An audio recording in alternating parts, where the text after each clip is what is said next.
Ayollarda ko'p uchraydi, lekin kam gapiriladigan og'riqli nuqta bor. Bu agar sizda tug'ruqdan keyin yoki yillar o'tib peshob ishlab tura olmaslik, qin sohasida kengliklar, yaqinlik paytida havo kirib chiqishi va yana bu muammoli er-xotin munosabatlariga yaxshigina ta'sir qilayotgan bo'lsa, lekin hech kimga ayta olmayotgan bo'lsangiz, operatsiya ham qildirdingiz, doktorlarga ham bordingiz, millionlab kasalliklaringizga davo bo'lishi uchun tabletkalar, lecheniyalar oldingiz, lekin bir oydan keyin yana o'sha holat.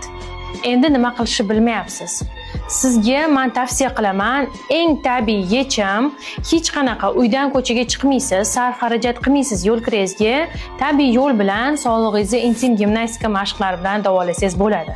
Meni oldimga nechta ayollar kelishadi, operatsiya ham qildirishgan, lazer ham qildirishgan, lecheniyalarni ham olishgan, lekin baribir shu holat ularda takror bo'laveradi, yechimini topishmagan.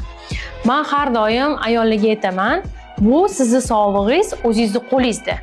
Siz qachonki intim gimnastika bilan, tabiiy yo'l bilan sog'lig'ingizni tiklasangiz, butun umrga natijaga ega bo'lasiz. Bergan ma'lumotlarim foydali bo'lgan bo'lsa, like bosib qo'ying va meni yo'qotib qo'ymaslik uchun, bunaqa foydali ma'lumotlarni o'tkazib yubormaslik uchun sahifamga obuna bo'ling.